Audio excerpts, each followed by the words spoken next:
So yan, ang i-share naman natin sa inyo ngayon na mga expiration date, okay? Expiration ng mga products. Alright, so unang-una, ito, tulad nito, ginagawa natin yan ngayon.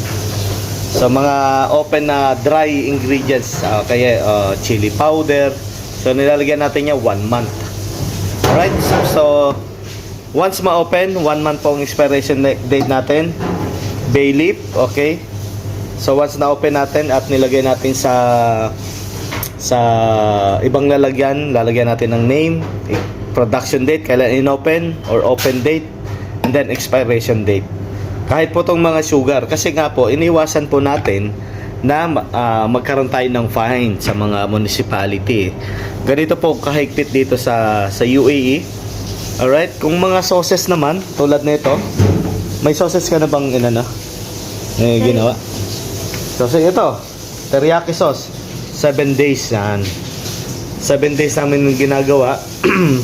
Nilalagay namin sa fridge. Alright, 7 days yung mga yan. Pero kapag ang tulad nito, soy sauce, mga original na, wala sang ingredients na iba, 1 month pa rin. So 1 month natin nilalagay yan. Pero kapag ang soy sauce nilagyan ng another ingredients, nagiging nasa-shorten yung yung expiration date. Toyo nilagyan nyo ng ibang ingredients, 7 days na siya. Alright, itong mga gulay naman 2 days yan, mga 2 days natin yan. Okay, onion, slice onion, nilagyan natin yan 2 days. Tapos ito naman mga bukas na ito, kung mapapansin nyo yan, nilagyan natin yan ng 1 month. Black pepper, salt, chicken powder. So 1 month po ang expiration na nilalagay natin dyan. So ganun talaga po, kailangan po natin yang tiyagain para makaiwas po tayo sa mga fine. Okay, tulad nito, nabuksan na natin. Nalagyan mo na ba to? Hindi pa. Mirin, ito talaga, so totoo lang, hindi na matagal naman to eh. Pero nga siyempre kailangan natin sundin yung batas dito sa kung saan restaurant nakatayo yung ating mga restaurant, okay? Yung mga municipality. Okay, kasi ang municipality dito binibisita tayo. Ngayon naman bibigyan ko kayo ng idea paano i-arrange naman yung mga chiller and mga freezer. Okay, ngayon i-discuss ko sa inyo. Ngayon naman guys, ito yung chiller natin. Meron siyang 4 na layer. So paano po ba natin i-arrange yan? Okay, as food safety rin, yung mga nasa ibabaw guys, sa unang-una dito, yan yung mga high risk product. Ano po ba yung high risk product? Ito po yung mga ready to eat. Okay, kunyari meron kayong cook na may burger kayo, may tinapay dito. Tapos sa second layer naman, yan yung mga seafoods.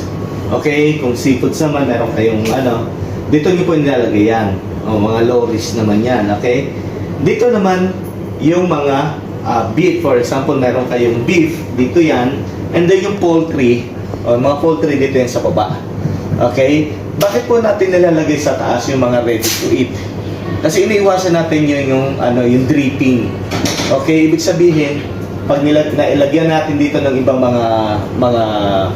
mga ingredients o mga raw materials, tapos dito yung iba, yung may process, for example, and then na-defrost o yung marinated natin nasa taas, possible sa magkaroon ng dripping. Okay? So, makakontaminate yung mga ready to eat. Kaya, ang gagawin natin mga ready to eat sa taas, okay, mga process pa natin, mga low risk. Ibig sabihin ng low risk food, yung mga ipaprocess pa natin, ng mga lulutuin pa. Okay? Sa baba yung poultry, kung mga beef, dito, seafoods, tapos mga ready to eat. Okay? Kung marinated naman, kung beef, marinated na beef o marinated chicken, sa baba siya kasi mostly may liquid nga siya, mas mabilis siyang magkaroon ng dripping, okay, tumulo. Okay? So yun lang guys, medyo konting idea lang para i-arrange ang ating mga chiller.